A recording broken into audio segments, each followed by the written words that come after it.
I caught my wife kissing her ex under a string of wedding lights while guests applauded, completely unaware that my entire world was imploding. I didn't shout. I didn't cry. I just stood there, watching her lips on his, and made the quietest decision of my life, to disappear, and never let her forget what she lost. My name's Daniel. I was 39 when this happened, newly promoted to CFO at a major logistics firm. My wife, Elise, 44 at the time, had always been the graceful, composed one in our relationship. We had twin daughters, Autumn and Riley, thriving sophomores in college. Our marriage looked picture perfect from the outside, until it wasn't. It started the Thursday before the wedding of Elise's closest friend, Claire. Elise was the maid of honor. The wedding had been in the works for months.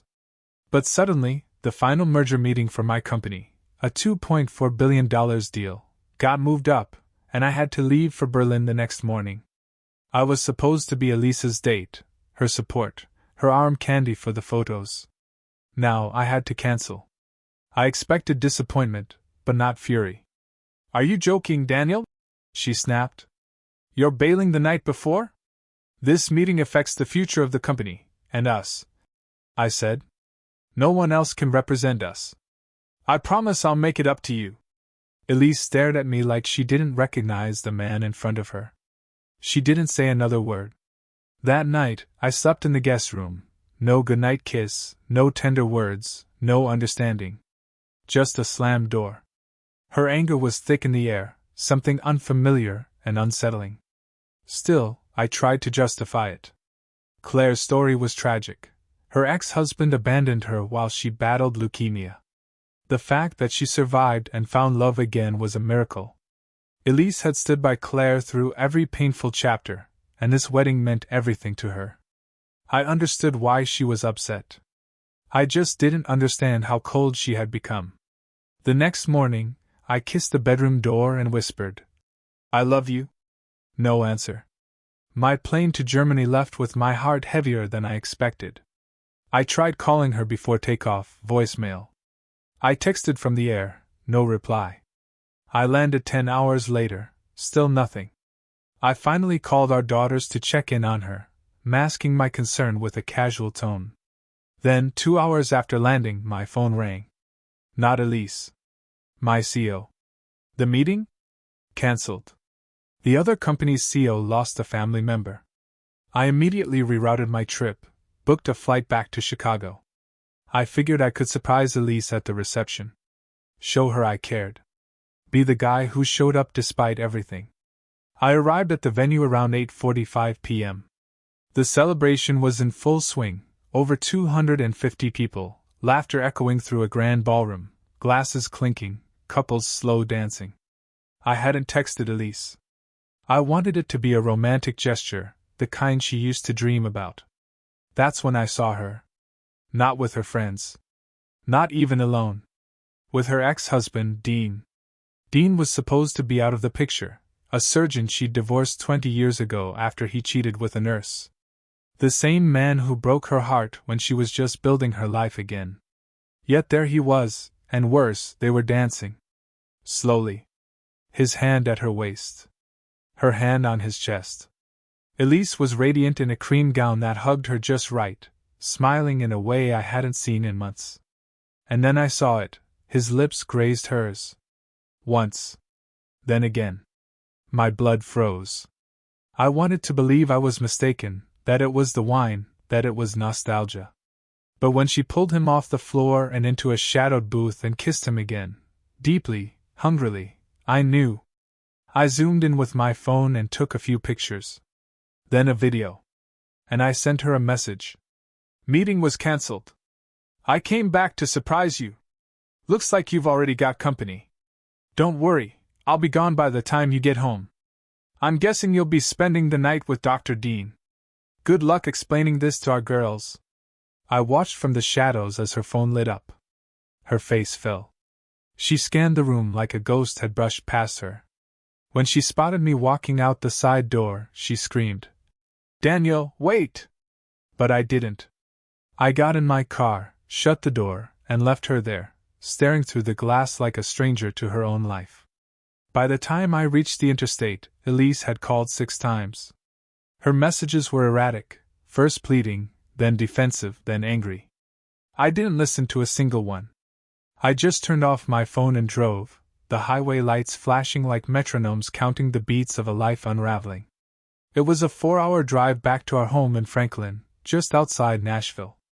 I stopped halfway at a dingy roadside diner around 1 a.m., eggs, toast, and the taste of betrayal.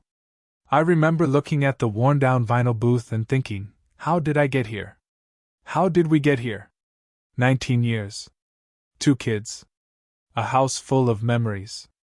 All reduced to a text, a photo, and a man I never thought I'd see again.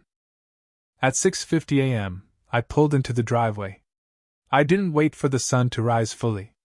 I walked into the house, brewed coffee, and sat at the dining table in silence. The ring came off. I placed it next to a note. Please don't call. The paperwork will speak for itself. Then I opened my laptop. Within an hour, I had frozen our joint account, removed her access from all shared credit lines, and redirected all financial communication through my personal lawyer. Elise always hated dealing with money, trusted me to manage it. So she never even knew about the trust funds I'd set up for Autumn and Riley using the $490,000 equity I'd cashed out when we refinanced the house 2 years ago. Or that my CFO contract included stock options that would triple after the merger. Options she wouldn't be entitled to if I filed now. And I did. I filed that morning. For irreconcilable differences. I told my attorney to ensure she walked away with exactly half of what was left in the savings, $24,000. No alimony, no pension access. Just her car and her mistakes. By 9 a.m., Elise's father was at my door. Dan, please, he said, standing on the porch, hands shaking. Talk to her. At least hear her out. I showed him the photo. Dean's hand under the table. Elise's mouth on his. Her eyes closed like she was 25 again, like I didn't exist. She made her choice, I said. She can keep him. I'm keeping my self-respect. He looked away, ashamed. She's not in her right mind, Daniel. She didn't sleep with him. Yet. He nodded slowly, as if understanding for the first time what I was truly saying.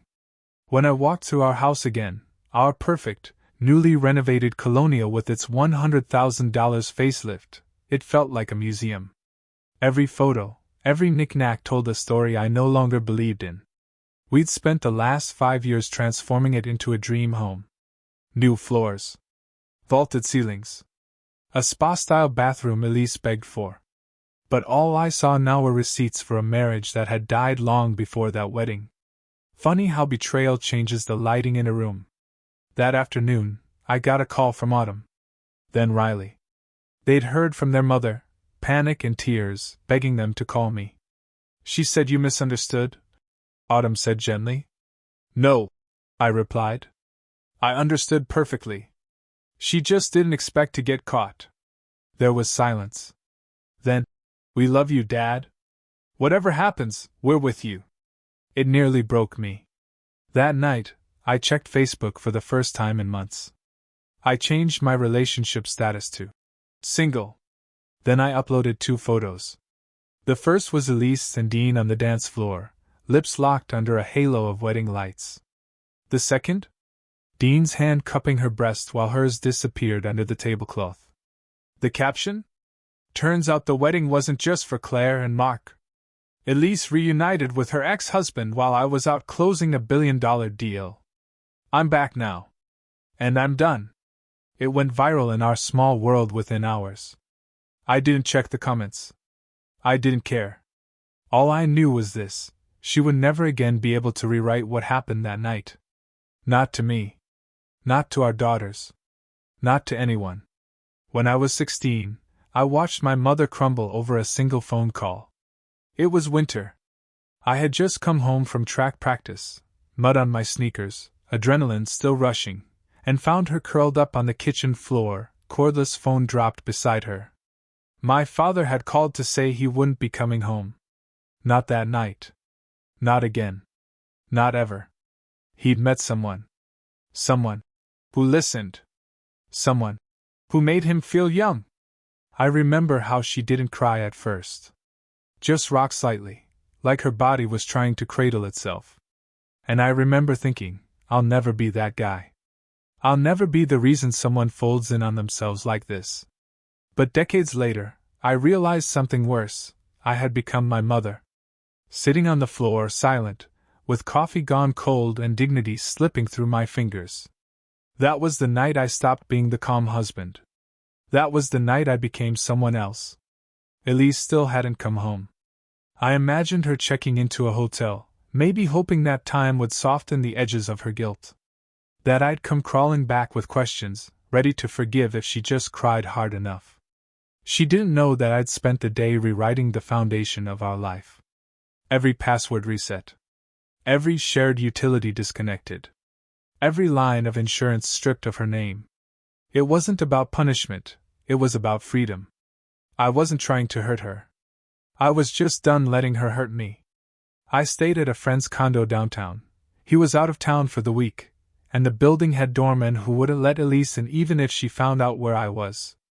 I slept on a two-firm couch with a view of the skyline and woke up every morning feeling like I was breathing real air for the first time in years. And then, on the third day, I opened my email. Subject: Elise W. Voicemail transcription urgent. Daniel, please don't shut me out. I didn't sleep with him. It was stupid. I drank too much. I was hurt. You missed the wedding. I felt abandoned. That's not an excuse, I know, but it was just a few kisses, I swear to God. I miss you. Please call me. Please. She sounded like a woman who had just woken up in someone else's life. Like someone realizing too late that nostalgia is a poor substitute for love. But I didn't reply. Instead, I did something Elise never expected. I went to our daughters directly. I told them everything. Not in cruel detail, not with venom, but with the calm clarity of someone who had nothing left to lose. I showed them the photos. Told them the story. I ended with, "Your mom made a mistake. I'm not asking you to pick sides. But I need you to know what happened. Not the edited version. The truth." They cried. Both of them. Riley said, "I don't hate her, but I don't trust her either." Autumn just said, "We love you, Dad. We still have you." That night, Elise showed up at the condo. I watched her from the 16th floor window as she pleaded with the doorman to call up. She was in the same ivory dress from the wedding, heels in her hand, hair undone. She looked less like my wife and more like a memory unraveling in real time. She stayed there for almost 10 minutes before finally giving up, getting back into her car, and driving off into the Nashville darkness. I didn't move. I didn't blink. And for the first time in years, I didn't feel guilty about protecting myself. 2 weeks after the wedding, Elise came back to the house. She didn't announce it, just used her spare key, walked in, and found a stranger living in her old life. The living room was half-packed. Her framed photos on the mantel were gone. The only picture left was one of me and the girls, taken the summer before during a weekend hike in Gatlinburg. We were grinning, sweaty, and muddy. It was the only photo that felt real anymore. She stood in the doorway, still wearing the diamond studs I'd given her for our 10th anniversary. Her voice cracked. "Daniel, please, can we talk?" I didn't look up. I was kneeling by a box, taping it shut. One labeled "Kitchen," mine. She stepped closer. "I know you hate me, but I need you to hear me. I made a mistake. That night wasn't supposed to happen like that." I finally looked at her, and it was strange. She looked smaller. Like the guilt had physically shrunk her. The Elise I knew would have never worn that old coat or forgotten to do her nails. But this Elise? She was raw. Fraying at the edges. "What exactly was supposed to happen?" I asked. "Was he just supposed to kiss you goodbye like some old summer fling? Or did you think I wouldn't show up at all?" She didn't answer. I let the silence settle like dust. Then she said, "I felt invisible, Daniel. You've been so focused on work, the merger, the house, the future. I needed to feel wanted again. Dean, he reminded me of a time when I didn't feel like an obligation. That hit me harder than I expected. Because buried under the fury, I knew what she meant. There had been a drift. But what she never understood was, I was building that future for us. Every dollar earned, every late night, every deal, was a brick in the life she said she wanted. I was doing it for you, I whispered. All of it. And I was drowning in it, she snapped. You were always somewhere else. Even when you were home. That's when the irony sank in. She left me for a man who had actually abandoned her, emotionally, physically, completely. And now she wanted me to forgive her for doing the same. But the worst part of me still loved her. That realization didn't comfort me. It broke me. Elise, I said, voice shaking. You didn't just cheat on me. You rewrote our entire story with one decision. Do you understand that? You handed a match to the man who burned you once before and watched him set fire to us, too. Her knees buckled. She collapsed onto the couch, face buried in her hands, sobbing so loudly I thought the neighbors might hear. I'm so sorry, she choked. I'd give anything to take it back. But we both knew she couldn't. Because trust, once shattered, never comes back in the same shape. After several minutes of silence, she asked, What happens now? I stood up, walked to the hallway, and handed her a manila envelope. Inside was the finalized divorce agreement. She opened it with trembling fingers. Everything's fair, I said. Half of the savings. The house will be sold. You can keep your car. You'll get a stipend for 1 year. After that, you're on your own. Her lips moved, but no words came out. She just nodded. As she turned to leave, I stopped her. I forgave you, I said. But I won't forget you. And that was the last time we spoke in person. 10 years later, I stood in the exact spot Elise had once broken, on the kitchen floor. But this time, it wasn't pain that brought me there. It was laughter. Jolene, my 6-year-old daughter, had spilled an entire carton of orange juice trying to surprise Daddy with breakfast. My wife Cheryl walked in, barefoot and radiant, our 1-year-old Lily nestled on her hip, and we laughed like a family that had always been whole. We were in the house.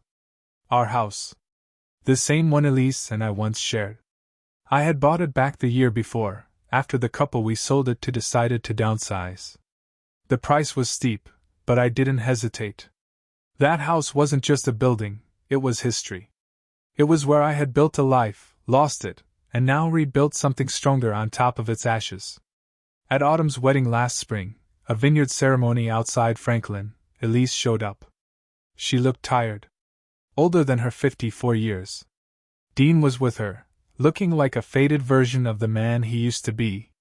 The same man who had betrayed her twice. The same man who had inherited a woman weighed down by guilt. Elise pulled me aside just before the reception. I heard you bought the house back, she said, eyes misty. I nodded.